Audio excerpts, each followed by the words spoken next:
Hi everyone, I'm Juan Pablo from Espanol and English Private Tutoring.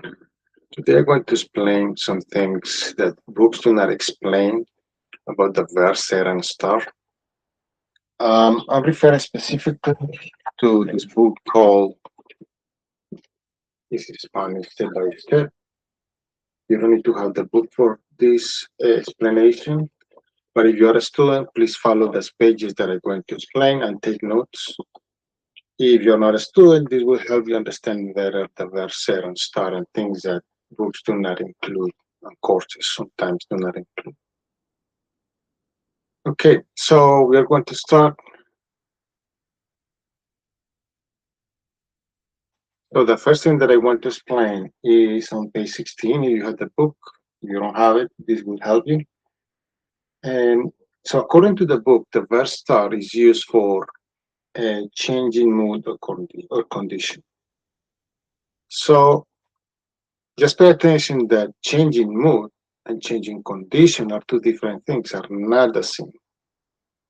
So the rule should be changing mood, and a separate rule should be changing condition. Example, if I say to you, ella está triste hoy. Change this to English, Spanish. So, ella está triste hoy. She's sad today. Is sad a temporary physical condition? No, not. Sad is an emotion. So this refers to changing mood. Now, if I say ella está cansada hoy,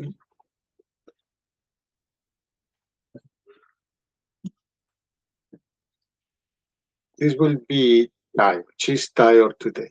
Is tired an emotion? No, it's a temporary condition of the body. Okay, so two different concepts. And good.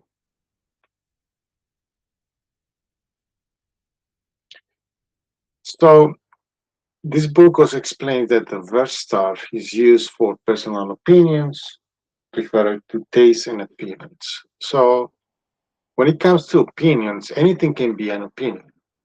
Okay, for example, you can say, ella es feliz, and all I have to do is, let me see, what is it? Es mi opinión de ella es feliz. Opinión que ella es feliz. If you're a student, remember to take notes. Taking notes is very important for this course. So es mi opinión que ella es feliz. It's my opinion that she's happy. No? But look, I'm using the verb ser.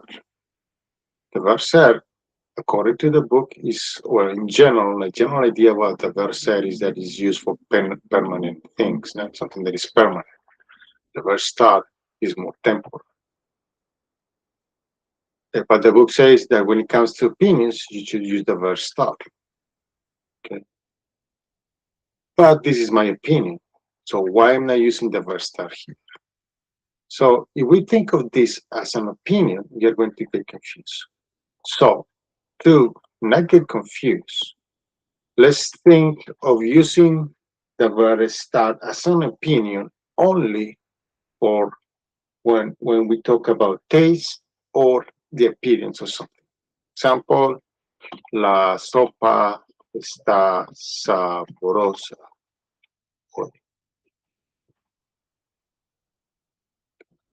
La sopa está sabrosa.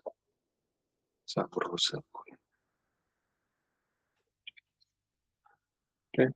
The soup is tasty today, or is good today, or tastes good today. Okay. So I'm using the verb start because you can think of it as my opinion of the taste of the soup. Okay, so it's my opinion. Now, when it comes to appearance, ella está bonita hoy.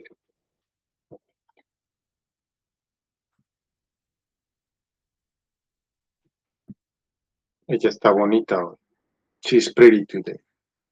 It's my opinion that she's dressing well today and she wear she's looking good today. It's my opinion because it's an appearance, referring to an appearance. Okay. Uh, Now let's go to page 17. So according to the book, when it comes to adverbs of location, they are saying that the adverbs allí and allá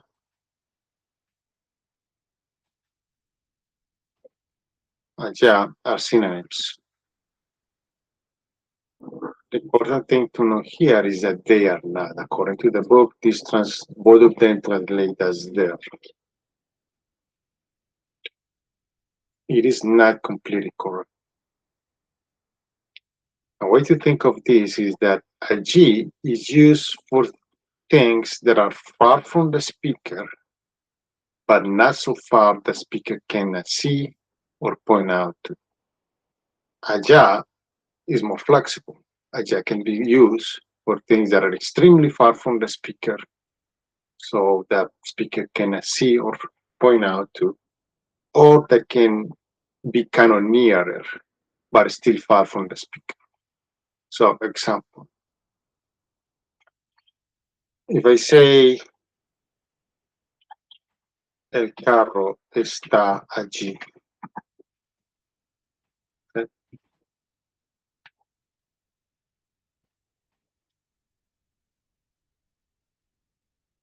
This is the car is there.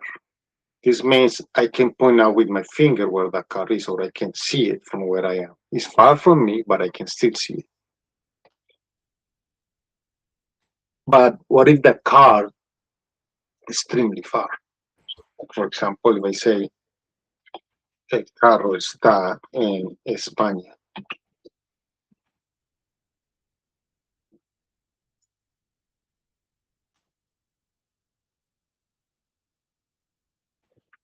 el carro está en España.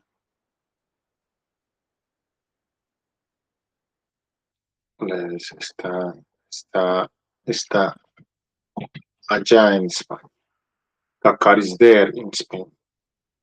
Okay. Now I can see Spain from here.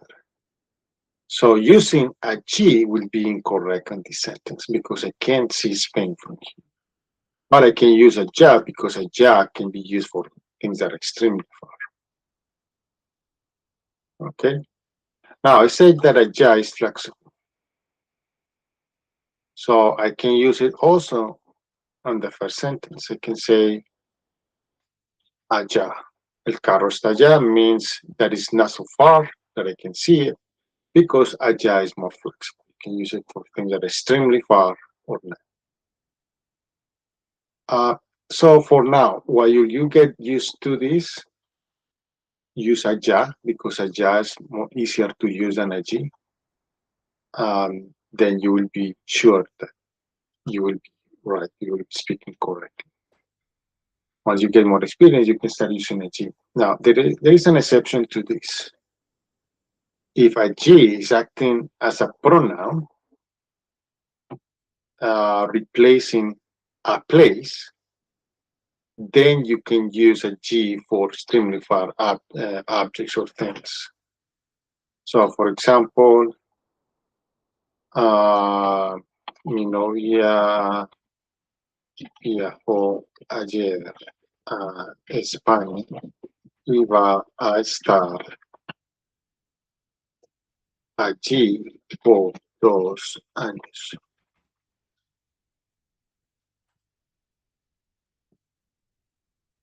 Mi novia viajó ayer a España y va a estar allí por 2 años. My girlfriend went to Spain yesterday, or traveled to Spain yesterday, and she's going to be there for 2 years. When I say there, I'm referring to Spain. So a G is acting as a pronoun replacing the word Spain. In this case, I can see Spain from here, but I can still use a G because a G is acting as a pronoun. Now, I can also use a ja because a ja is flexible. If you have any questions and you are a student, you know what to do. If you are not a student, you can leave a comment and we will try to get back to you, or students may answer you. If we don't answer you, we apologize because sometimes we get too busy. Or you can also register for classes at espeng.net. Okay. All the information is in that description as well. Now, the book on page 17 also says, note, guapo describes people only. Bonito, hermoso, and lindo are used to describe both people and things. That is correct, but guapo can be a little tricky because guapo basically means handsome. Normally, you wouldn't say she's a handsome woman or that car is handsome. No? You won't say that in English. It's kind of the same idea in Spanish. Guapo is only used for adult men to mean handsome. That's it. Okay. Now, there's an exception. If I use guapo, the adjective guapo, with a woman, I'm not calling that woman handsome. I'm calling her strong, tough. The same if I do it with a child, female or male, doesn't matter. I'm calling that child strong, tough. Now, somebody told me that in Spain, guapa can also mean beautiful, but I'm not 100% sure about that. You can check online, but what I know is that every country is different. I'm from Colombia, so every country is different. They have their own expressions.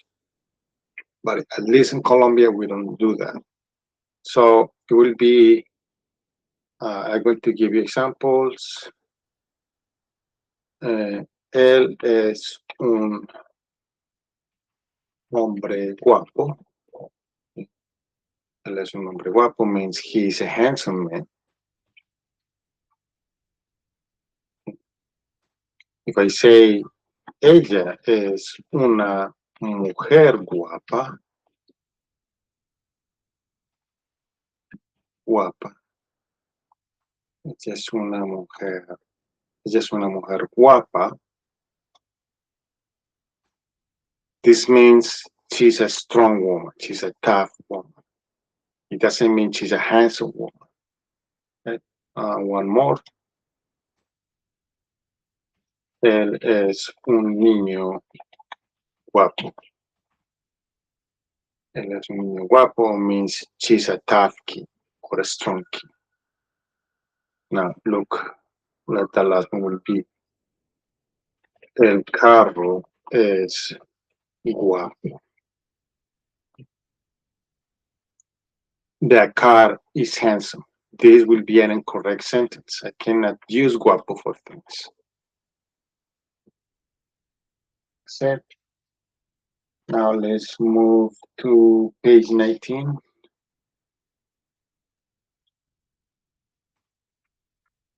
On page 19, when it comes to profession, the book says that the verb ser is used for professions. So when it comes to an unmodified profession, when we don't use the preposition a. When it comes to a modified profession, we use the preposition, the indefinite article un or unos. We use an indefinite article for modified professions. So what is a modified profession? I can say he's a professor. Okay? Professor is a uh, is a profession, but is the word professor is not being. I'm not modifying the word professor with any adjective. But what if I say he's an excellent professor? So in English, you say he is a professor. No? A is an indefinite article. Or you can say he is an excellent professor. An is an indefinite article as well. But look what happens in Spanish. José es profesor.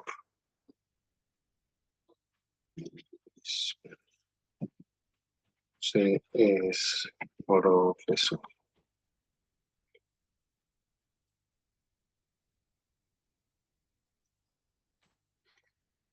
Okay?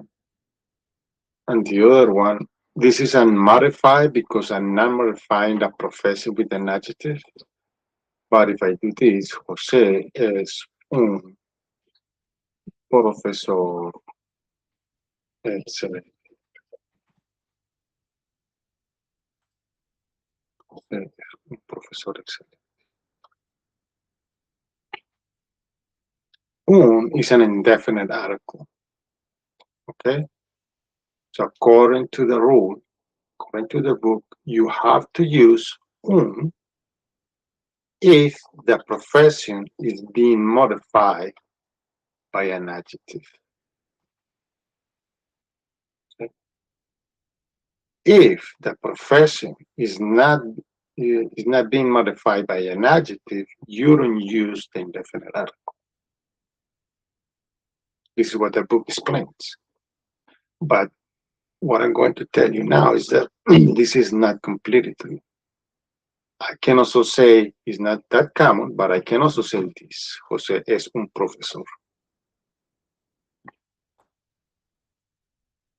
If I say this, I'm emphasizing. Okay. So this sentence has a higher tone than the one without the indefinite article, like this. This one is just he's a professor, and this one is like saying he's a professor for sure, or something like that. It is professor. Still not very common, but it can be done. Now, this in English, if I translate this into English exactly, will be Jose is professor. That's it. We don't use a professor. We say Jose is professor. This one is Jose is a excellent professor. In this case, I have to use indefinite article.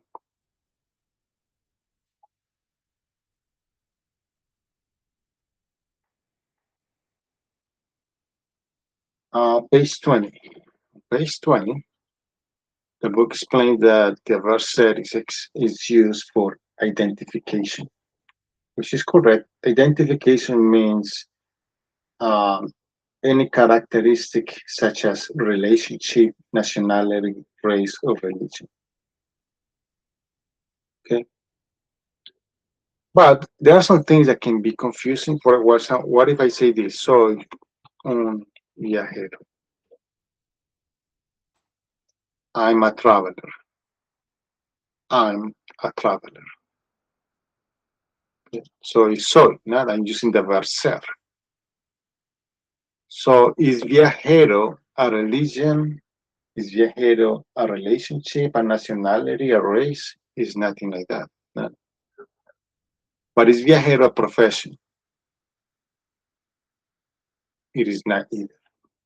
So it's not completely exact what the book explains here about how to use the verb ser, but to not complicate ourselves, let's think of viajero or things like that as a profession. Okay? Because it's something you do. Um,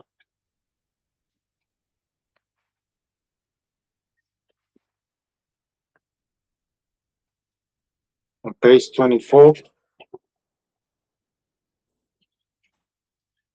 Page 24, number 19. So I'm going to give you this sentence. Take your time to answer it. Pause the video before you see the answer. And I'm going to give you a clue. This sentence is going to have a small mistake to see if you can figure it out. So it will be what's you can use the translator.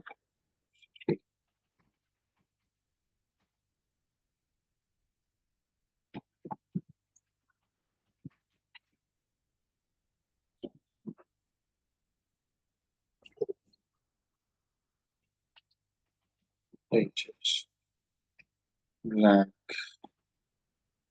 Hispanic. To use this here. So the book is asking you to use the verb ser or estar, depending on the rules. If you don't know the rules, you're not a student, you should check online how to use the verb ser and estar before doing this. If you haven't learned this, you can also try to find your own answers online, but I'm going to explain after you try, if you want to try it. So I'm going to give you the answer now. The first answer will be es usted, de Sudamérica. And the second answer will be ellos son del país. Now try to think of this sentence in English. What is this in English? And according to your translation, tell me what is wrong with this sentence. Or pause the video if you want. I'm going to give you the answer now. So this question is asking, are you from South America? And the answer they are giving you here is they are from Spain. You see why this doesn't make sense? Are you from South America? Or if I ask you, are you from South America? And you answer me, they are from Spain. It doesn't make sense. So this is a mistake in the book. Let's correct it. Try to correct it yourself before seeing the answer. It will be, the correct answer will be no, yo. Soy de España. Okay? That will be the correct answer. So make the correction in your book. If not, you don't understand, yes. Hopefully you were able to figure it out. Now try to translate this and see if it makes sense. Are you from South America? No, I'm from Spain. It makes more sense. The answer makes more sense. Okay.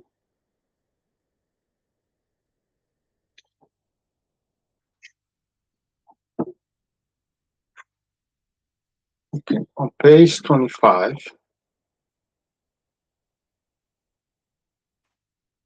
they're giving a list of nouns. But they are telling you here that numbers translates as nouns, which is incorrect. The correct translation for this will be, if I'm going to say nouns, the correct translation into Spanish will be sustantivos. So make that change on page 20.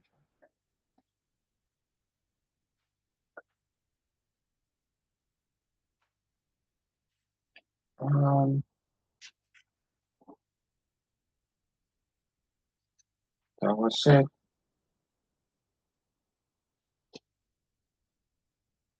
Now, let's try to do some exercises to practice head and start.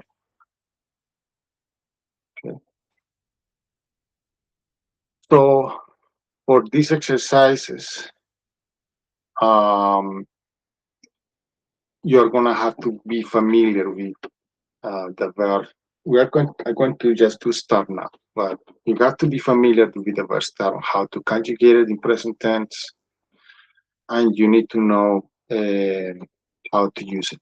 So check online if you're not a student. If you are a student, please read pages 14, 15, 16, and 17 before this exercise we are going to do. Again, pause the video before you see the answers and then continue. So the first one will be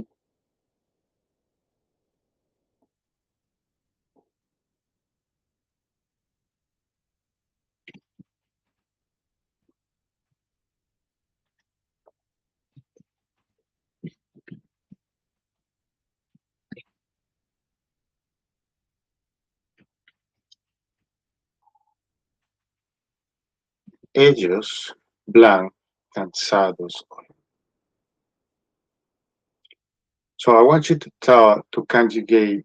You have to use the verb start for the sentence. Okay. Try to conjugate it correctly. And I'm going to give you the answer now. Están cansados. That's the correct conjugation.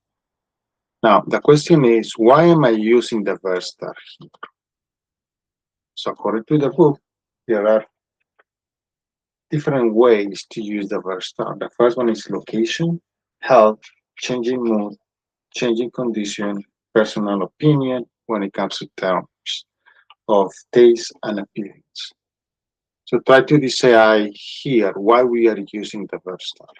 So I'm going to pause the video. I'm going to give you the answer now. We are using the verb start here because I'm saying in English, they are tired today. Okay. So according to this, tired is a temporary condition of the body.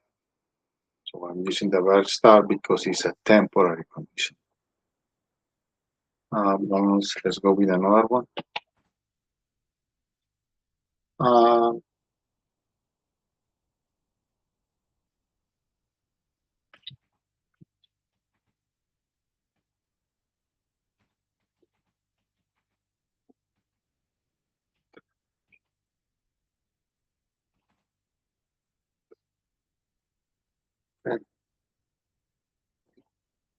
so try to use the verb start. Okay, give the answer now.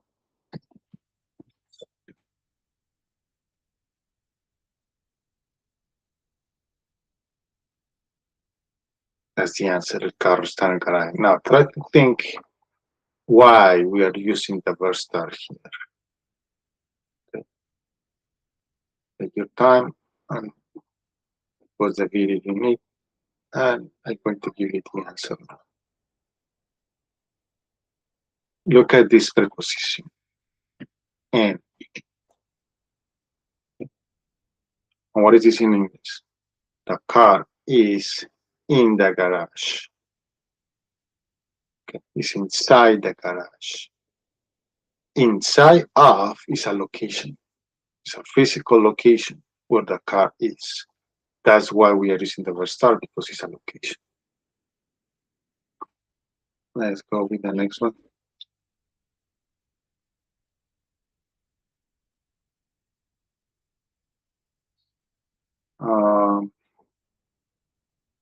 Nosotros, blank,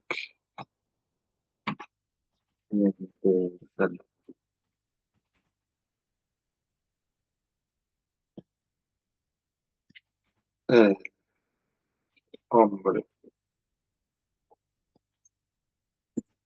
pero,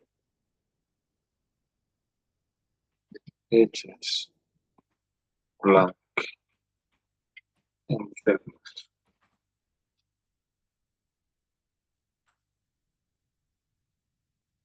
No, caray, bien de salud. You try to answer, and the answer would be bien de salud, pero pues, it's enfermos.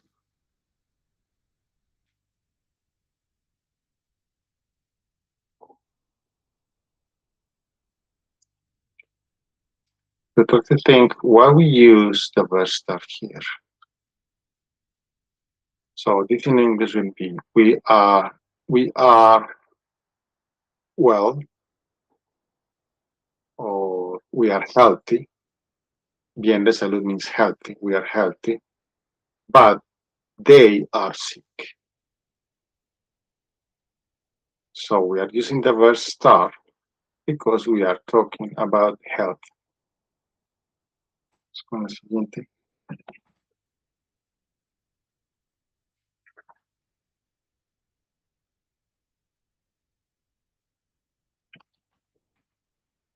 ¿Cómo?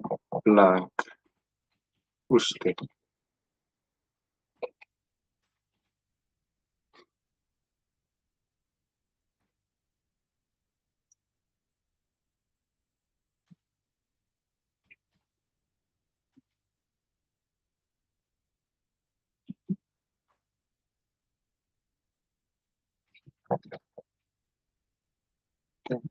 The answer for this one will be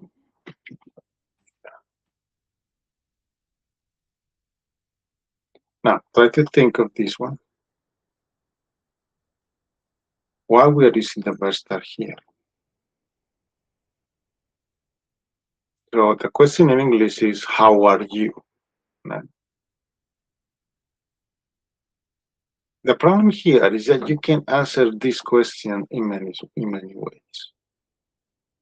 I can answer it. I'm going to put it here the different options I have to answer this question. Yeah, yo estoy bien de salud.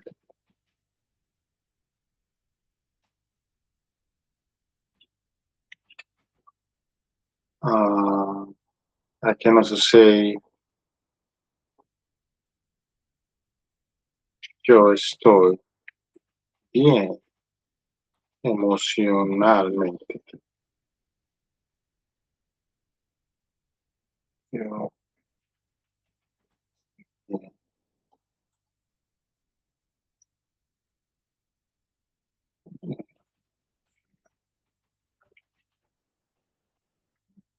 Another way I can answer this question is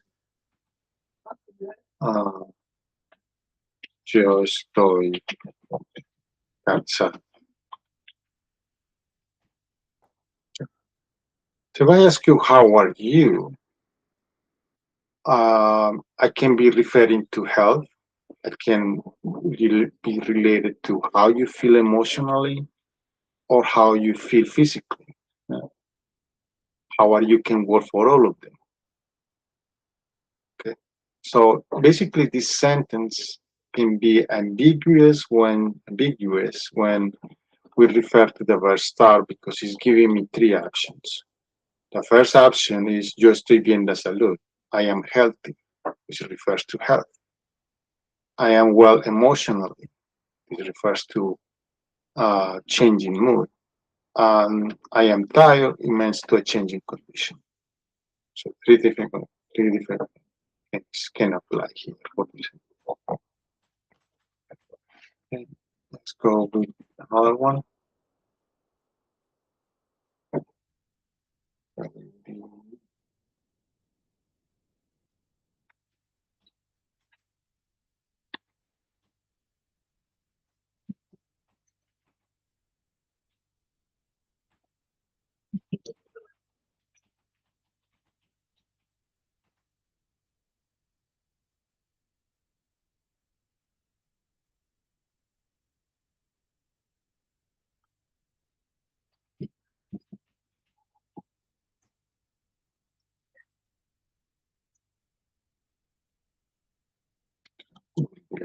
¿Dónde están los muchachos?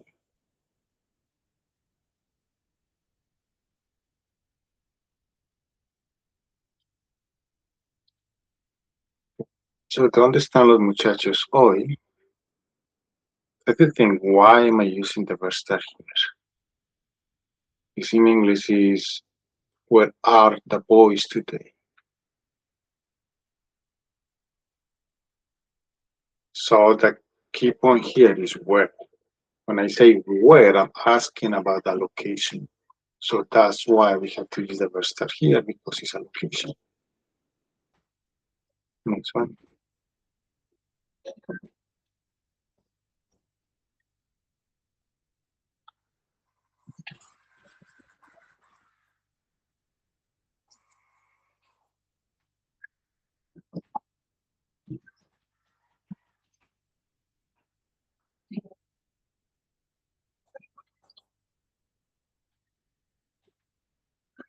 Let me think of this. Argentine answer.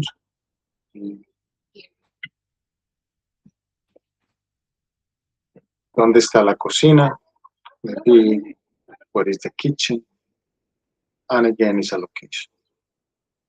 What is the next one?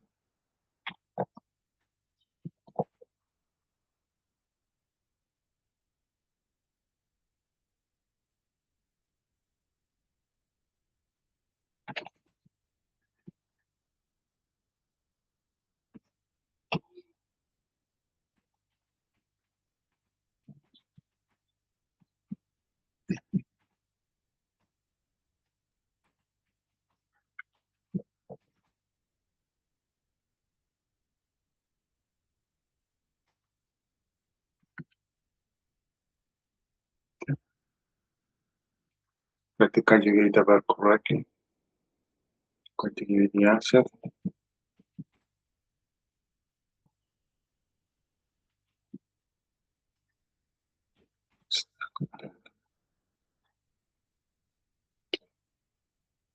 So why are we using the verb start here? So that try to figure it out in English first. So I'm going to give you the answer. In English is the dog is sad and the child is happy. Okay, sad, happy. I'm using the verb start in both because I'm talking about an emotion changing.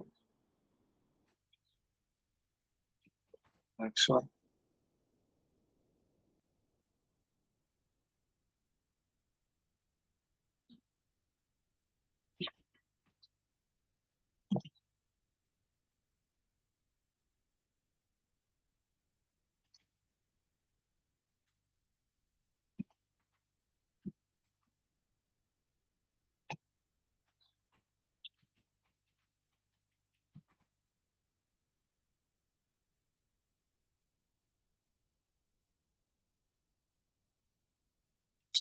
Can we do this one again? Los árboles están saludables.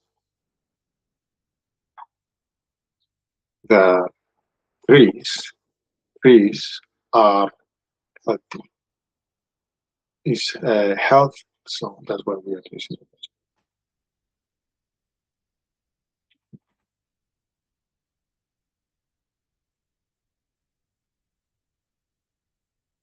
This one.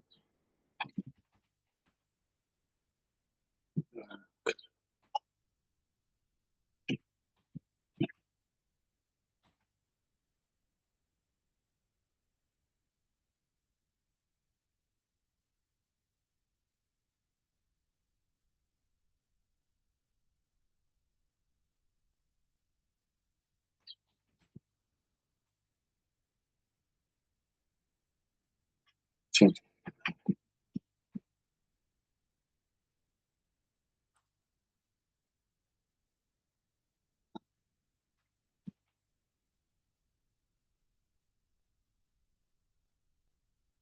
And this one is está. And who are they? Are there? Who are here? So, who are here? So you think, why am I using the verb start here? So the key point here is a key. Here is a location. That's why we're using the verb start is a location. And quienes is who, plural. So this is a pronoun referring to several people. That's why we had to conjugate the verb in third person.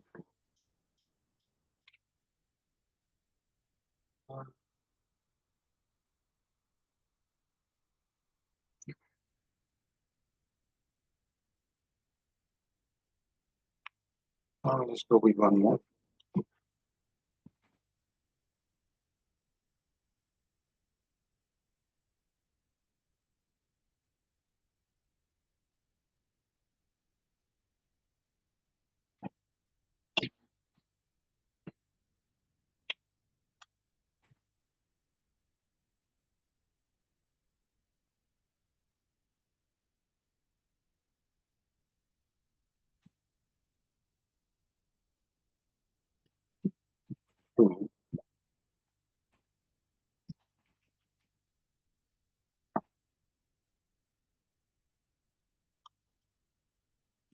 That will be estás.